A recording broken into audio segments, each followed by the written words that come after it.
네, 우리의 삶은 선택의 연속이라고 할 수가 있습니다. 모든 우주 생명체의 삶은 어떻게 보면 선택이라고 할 수가 있습니다. 우리가 이러한 선택의 연속 속 중에서 어떻게 하면 예수 그리스도를 믿는 믿음을 통해 승리할 것인가 라고 하는 것은 참으로 중요한 질문이라고 할 수 있습니다. 그렇다면 우리가 곰곰이 생각해 보면 우리의 삶 가운데 선택할 수 없는 것들은 무엇이 있을까요? 선택할 수 없는 것들. 네. 뭐라고요? 네네. 죽음. 네, 죽음이라고 생각하지만 극히 일부분의 사람들은 잘못된 선택인 죽음을 택하기도 하는 것입니다. 그러니까 우리는 죽음이 아니라 사실은 탄생의 경우에, 그러니까 탄생할 경우에는 선택할 수가 없는 거예요. 내가 왕자님으로 선택하겠다, 아니면 내가 공주님으로 탄생하겠다라고 선택할 수가 없는 것입니다. 그러니까 이러한 한 생명의 탄생인 경우에는 의학적으로 설명할 수가 없는 고도의 하나의 어떤 기술과도 같은 것입니다. 하버드대 의대 교수인 애덤 코엔 박사가 이제 지브라피쉬라는 물고기 배아 형성 연구를 열심히 연구를 한 것입니다. 그러니까 물고기가 탄생할 경우에 어떻게 탄생할 수 있을 것인가 라고 하는 것을 의학적으로 설명하려고, 규명하려고 열심히 연구를 한 것입니다. 근데 이러한 물고기가 탄생하는 과정을 연구하면서 그 심장이 두둥 하고 뛰는 순간에, 심장이 두둥하고 뛰는 순간에 대해서 코엔 박사가 뭐라고 했을까요? 마치 내가 아니라 그 누군가가 스위치를 탁 하고 켜는 순간과도 같았다고 합니다.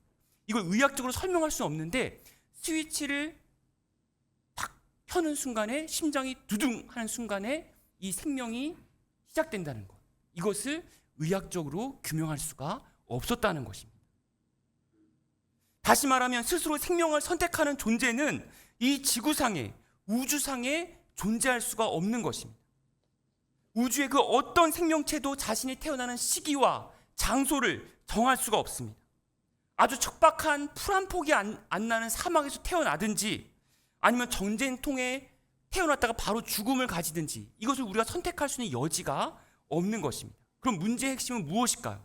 우리가 그 현실, 우리가 탄생한 그 주어진 시공간을 받아들이느냐 받아들이지 않느냐 하는 것이 대단히 중요한 신앙의 의미인 것입니다. 우리는 왕이나 귀족과 같이 품위가 있는 그렇게 태어나는 것에만 하나님께서 그 사람을 쓰임받지 않는 것입니다. 가장 천한 말구유 가운데 태어나신 분이 누구시죠? 바로 예수 그리스도이신 것입니다. 그러니까 예수 그리스도께서는 사실은 하나님과 동등됨을 취할 것을 여기지 아니하시고 자기를 비워서 가장 천한 말구유 가운데 태어나신 것이. 그런데도 불구하고 자신을 그 세상적인 조건을 그냥 수용하셨습니다. 내가 가장 종의 형체로 태어났음에도 불구하고 예수님은 그대로 수용하신 것입니다. 그리고 가장 낮은 곳에서 십자가를 짊어지셔서 죽음과 부활을 통해 그 악의 세력과의 싸움에서 승리하신 예수 그리스도를 기억해야 할 줄로 믿습니다. 본문 3절에서 예수님께서는 시몬의 배에 오르셨다고 말하고 있습니다. 그 다음 구절에서는 예수님께서 시몬에게 가서 깊은 데로 가서 그물을 던져라라고 말씀하십니다. 5절에서는 시몬이 대답하고 있습니다. 여기서 뭘까요? 그리고 8절에서는 베드로를 사용하지 않고 처음부터 끝까지 예수님의 무릎 아래 꿇어 엎드린 시몬에 대해서 그 시몬이란 단어를 사용하고 있습니다. 시몬이란 들음을 의미합니다. 귀가 얇다는 뜻에서 바람에 부는 갈대와 같이 흔들린다는 점에서 그 연약한 인간, 우리가 탄생을 선택할 수 없는, 그래서 그 어쩔 수 없이 현실을 수용할 수밖에 없는 그 연약한 인간인 시몬이라고 우리를 부르시고 계신 것입니다. 우리가 그물을 씻자마자 그물을 내리라고요? 소용없는 짓입니다. 저는 오랜 경험을 가지고 있는 어부입니다. 우리는 밤이 맞도록 수고했지만 얻은 것이 전혀 없습니다. 우리가 밤새 잡을 수 없었다면 지금 그물을 내리라고 하는 대낮에도 마찬가지로 우리는 잡을 수 없을 것입니다. 노력은 그저 낭비일 뿐입니다. 우리는 방금 그물 씻기를 마쳤습니다. 그런데 그물을 내리라고요? 말도 안 되는 일이죠. 이렇게 베드로가 마음속에 품고 있었을 것입니다. 베드로가 본문 5절에 보면 내가 지금 얻는 것이 없지만은 말씀에 의지하여 그물을 내리겠다고 하는 마음에는 표면적으로는 복종하는 것처럼 보입니다. 하지만 그 마음속에 절대적인 신앙이 없는 행위였던 것입니다. 예수님께서 원문을 보면은 예수님께서 그물을 내리라라고 명령하실 때는 그물이 복수형입니다. 복수형. 그물이 여러 개를 내려라. 그럼 그걸 찢어지게 다 잡을 것이다라고 했는데도 베드로가 그물을 내리겠다. 말씀에 의지하여 그물을 내리겠다고 할 때 그 그물은 단수형입니다. 그냥 하나만 내리겨 보겠습니다. 한번 시험 삼아 한번 내려 보겠습니다. 했을 때 내렸더니 어떻게 됐을까요? 바로 찢어지도록 그물이 많이 잡힌 것입니다. 러시아의 안드레이 타르코프스키라는 감독이 지은 영화가 있습니다. 그 영화 중에 잠입자라는 영화가 있습니다. 잠입자. 여러분 잠입자면 뭐가 떠오를까요? 뭔가에 잠입하여 들어가다라는 뜻이 있을 것입니다. 그 1979년 영화에서는 비밀의 방이라는 공간이 있습니다. 비밀의 방. 그 비밀의 방에 들어가면 자신의 내면 속에는 아주 깊은 속마음이 그대로 실현되는 것입니다. 그래서 어떤 사람이 동생이 씨름씨름 앓고 있는 거예요. 병이. 그래서 하나님 동생을 빨리 낫게 해주세요 하고 그 비밀방에 들어갔다가 나왔습니다. 어떻게 됐을까요? 동생이 살아있는 게 아니라 죽어있는 것입니다. 그리고 자신은 보험금을 많이 타서 부자가 되어 있었어요. 그러니까 그 사람의 내면 깊숙이 그 마음에 뭐가 들어있었죠? 동생보다는 보험금. 나 보험금 타고 싶은데 동생이 빨리 죽었으면 좋겠다. 그러니까 비밀의 방에 딱 들어가다 나오니까 동생이 죽어있는 거예요. 그러니까 사실은 이것이 무엇을 의미할까요? 우리가 사실 신앙을 가지고 있다고 하지만 우리의 마음속에 우리의 내면 그대로에 있는 욕망, 그 욕심을 마주할 수 있는 용기가 우리에게 있는 것인가? 그러니까 우리는 우리 자신의 마음속에 우리 자신의 심령과 마주치고 싶지 않은 어떻게 보면 잠입자와 같은 존재일 수도 있어요. 우리 내면 깊숙이 있는 욕망이 무엇인지 하나님께 그대로 우리 스스로를 들여대 보이는 우리의 마음보다 더욱더 깊은 곳에 계시는 그 예수 그리스도를 애써 외면한 채 우리는 욕심대로 살아가고 있는 것은 아닌가. 그것이 바로 베드로와 같은 연약한 존재일 수도 있다는 것입니다.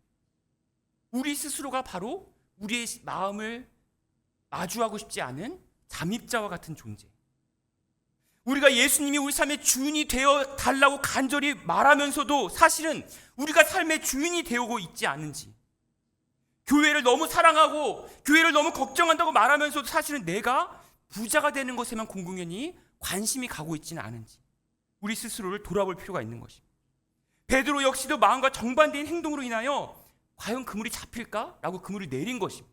근데 그물이 찢어지도록 잡힌 것입니다. 그제서야 시몬은 정신이 번쩍 들어서 예수님의 무릎 앞에 엎드려서 주여 나를 떠나소서 내가 죄인이로소이다 라고 고백하는 것입니다.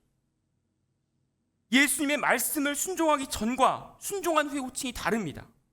선생이여, 우리들이 밤에 맞도록 수고하였을 때 이렇게 하지만 순종 후에는 어떻게 되나요? 주여 내 인생의 주인이시여 나를 떠나소서라고 하면서 그 절대적인 주권에 순종하는 것을 우리는 확인할 수가 있는 것입니다.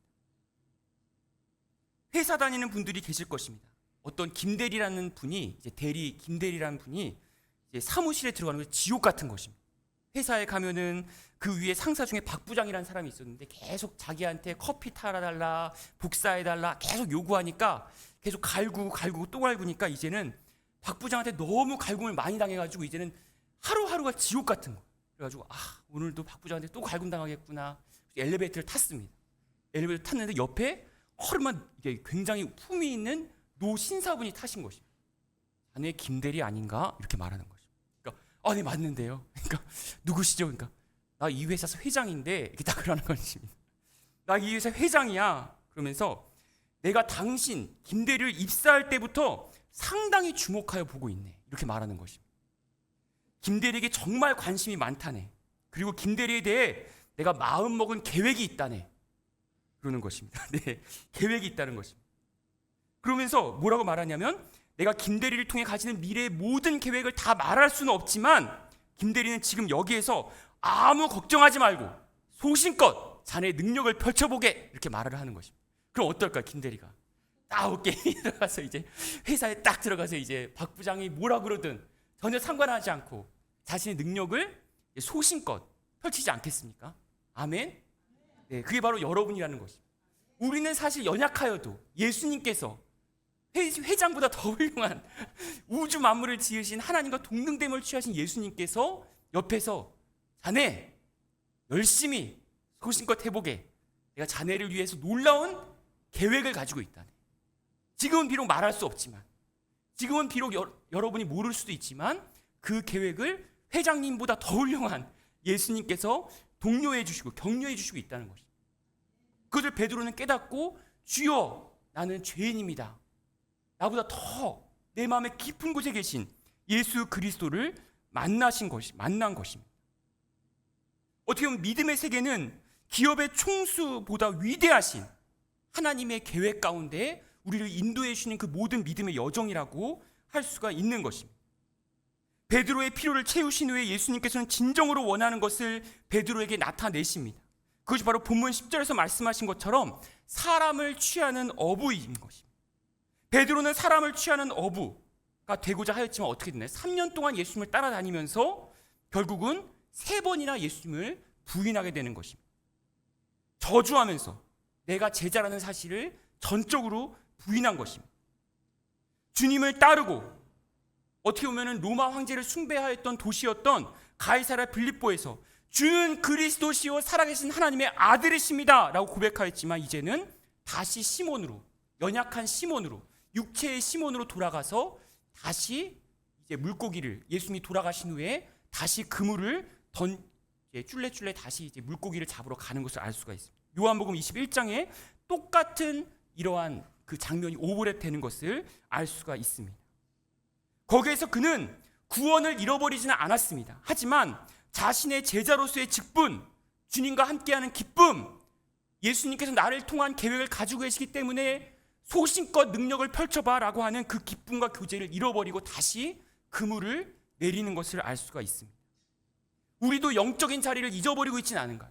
하나님께서 우리를 향한 놀라운 계획과 그 직분과 놀라운 비전과 그것을 잃어버린 채 우리는 여전히 삶 속에서, 일상 가운데서 방황하고 있지 않은지 우리 스스로를 돌아볼 필요가 있는 것입니다. 여러분이 잘 아시는 최일도 목사님이 계십니다. 바퍼 목사님이라고 들어보신 적 있을 겁니다. 바퍼 공동체의 자원봉사자가 30년간 50만 명에 이릅니다. 라면으로 시작해서 밥으로 바뀐 무료 배식은 2017년도에 이미 1000만 그릇이 돌파했습니다. 그 바퍼의 건물을 재건축해서 고독사 예방센터도 만들었습니다. 그것처럼 믿지 않은 영혼들을 위해서 그렇게 애쓰시는, 그 30년 동안 열심히 바퍼 사역을 하셨던 최일도 목사님에게도 방황의 기억이 있습니다. 1993년에 예배당에서 똥 싸고 누운 사람, 음식 토하는 사람, 소주병을 깨고 싸우는 사람, 패싸움, 한계에 부딪혀서 경찰서에 자신의 일을 맡겨달라고 하고는 가출했습니다. 최일도 목사님, 더 이상 때려치고 싶다, 가출했어요. 무작정 지하철, 기차를 탔습니다. 저기 끝에 아주 양평행으로 타가지고 양평행에 무작정 산에 오르기 시작했습니다. 나 이제 더 이상 안 할 거야, 하고 싶지도 않다. 그리고 마치 며칠 동안, 3일 동안 계속 산을 오르는 것입니다. 근데 이제 허기가 져서 배가 고파가지고, 배고파, 그리고 이제 어디 없나 하고 이제 막 눈을 이제 뜨고 있는데 저기 밥 냄새가 솔솔 풍기는 거예요. 그래서 밥 냄새가 풍기는 곳으로 가니까 텐트 치고 어떤 어르신분이 밥을 짓고 있는 것입니다. 그래서 밥 좀 달라고 하니까, 예끼, 너 도둑이지? 그러는 겁니다. 아니라고. 그러니까 세상에 공짜는 없다. 너 이 밥 먹고 가서 저기 청량리 가면 최일도라는 사람이 바포하고 있는데 거기서 정신 차려 열심히 살아라, 그러는 것입니다. 그래서 자기가 최일도였는데, 그래서 깜짝 놀랐던 그런 이야기가 있습니다. 우리 스스로의 영적인 자리, 베드로 역시 마찬가지였습니다. 하나님의 일을 하겠다고 하지만 다시 돌아가서 물고기를 잡으러 가는, 옛날에 그 연약한 시몬이라는 자리로 돌아갔던 그 베드로와 같이 우리 스스로도 연약함이 누구에게나 가지고 있는 것입니다. 하지만 하나님께서 분명히 우리에게 창세전부터 계획하신 놀라운 계획을 가지고 우리에게 격려해주고 위로해주시고 힘주시고 능력 주시고 계신다는 것을 우리는 믿어야 할 것입니다. 하나님께서 우리를 택하신 족속이자 왕같은 제사장이자 거룩한 나라이자 소유된 백성으로 부르고 계신 것입니다.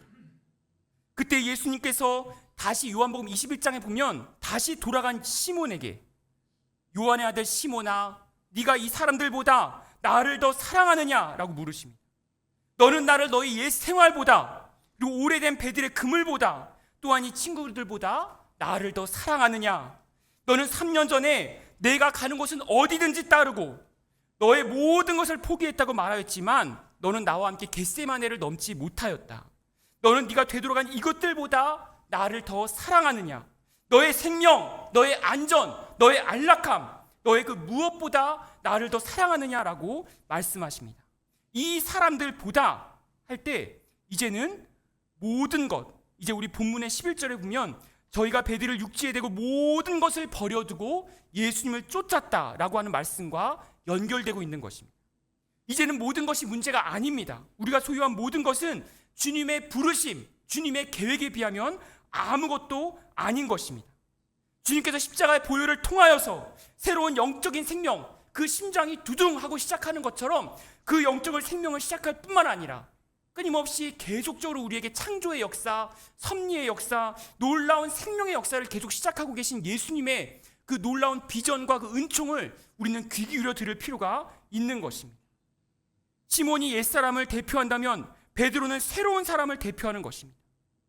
우리는 새로운 사람이 될 수 있는 가능성이 주어진 것입니다. 그렇다고 옛사람이 완전히 없어지지는 않습니다. 하지만 그 심장이 두둥하고 시작하는 그 생명의 의학적으로 설명할 수 없는 그 하나님의 놀라운 창조의 섭리를, 그 창조의 섭리가 계속된다는 것을 우리는 믿고 확신하며 나아갈 때 우리는 하나님께서 놀라운 그 은총의 역사를 우리에게 보여줄 줄로 믿습니다. 네, 마지막으로 제가 하나의 소설을 소개해드리고 마치고자 합니다. 엔도 슈샤쿠라는 그 소설가가 지은 깊은 강이라는 소설이 있습니다. 여기서 주인공인 오스라는 인물은 수많은 계급 제도로 되어 있는 인도에서 이제 시체를 닦는 역할을 합니다. 그 당시에 부유한 사람, 가난한 사람 가릴 것 없이 다 죽기 때문에 누구나 그 죽음 앞에서는 흔들릴 수 없는, 피할 수 없기 때문에 그 죽는 시체를 닦으면서 그 흐르는 강, 겐지스 강, 그 흐르는 강을 보면서 이제 그 오스는 거기서 하나님의 은총을 맛보고 있습니다.